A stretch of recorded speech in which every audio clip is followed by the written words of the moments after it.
Premier Colin Barnett has warmly embraced James Packer's plan to build a new high-end hotel at the rebadged Crown Casino in Perth.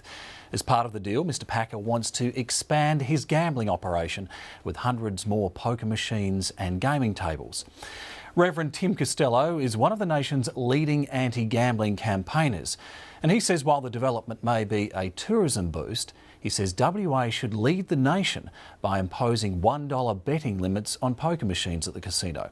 And he's challenged the Premier to do just that. Mr Costello joined me earlier from Melbourne. Tim Costello, welcome to the program. Thank you. Crown Casino says a 6-star hotel and expanded casino in Perth will be a boost to tourism here. But at what cost, do you think? Well, it'll be at a huge cost to the local population, and this isn't just hearsay. We have evidence now. The Productivity Commission says that with poker machines, 40 to 60% of the revenue comes from people who have problems. They're, by definition, addicts who have no free will. So in a two-speed economy in Western Australia, the people in the slow lane are the ones who those 500 new poker machines are going to be targeting, and there will be suicides, marriage breakdowns, bankruptcies. That will be the cost.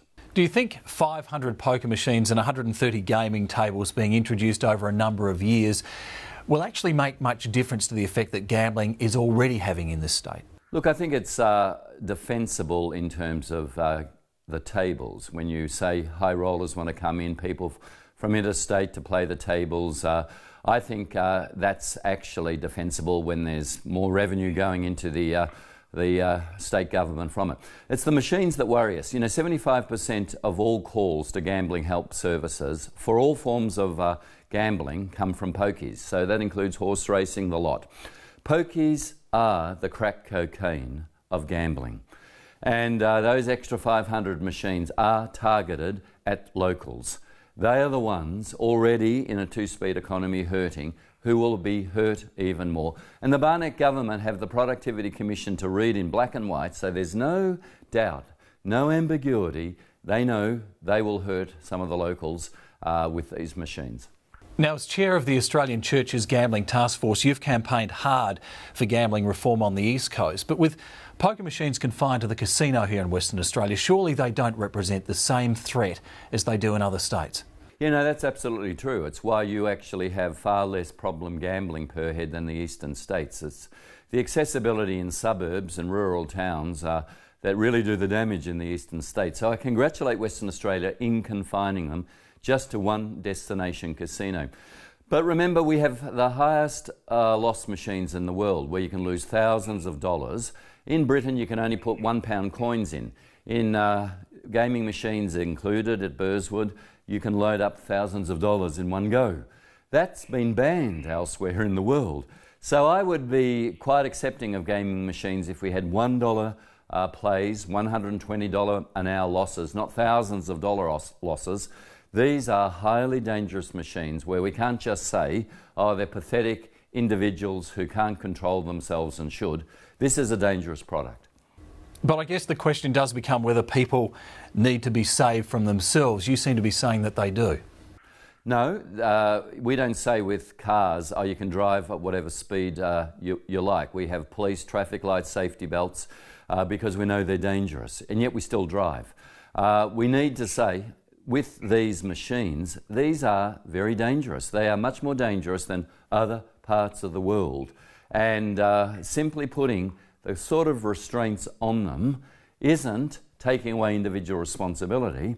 It's making what is a dangerous product safer. Now, Mr Barnett has given this project his support, but what conditions or protections do you believe he should be putting in place to minimise the social impact of it? I think Mr Barnett should be leading Australia by saying, with the new machines, we'll make them what the Productivity Commission recommended, $1 plays.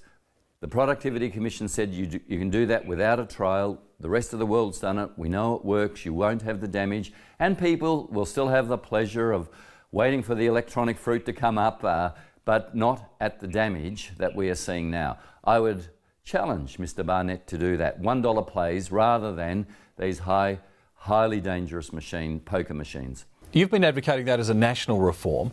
Western Australia has the power to implement that type of restriction right now, does it? Absolutely. All State gambling is a state responsibility. The feds were only stepping in because literally they had given up on states who are addicted to the revenue ever doing the right thing by their citizens. So we have state-sponsored poker machines effectively here in the eastern states. The revenue is so good, though the social damage is so bad, no state government will actually do the right thing.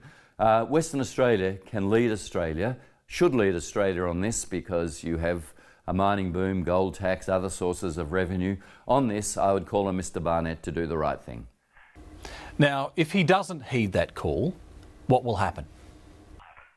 There will be a huge cost to those people in the two-speed economy who are already hurting. Poker machines essentially prey on locals. High rollers, interstate people aren't coming in to just play pokies. They'll play the tables, and there you've got the tourism argument. Pokies target locals, and because they're such high-loss machines, unprecedented compared to the rest of the world, you'll do damage to your locals. And I'll just remind the government, they actually exist to do the right thing by Western Australians, particularly those who are most vulnerable. Mr Costello, thank you very much for your time. A pleasure.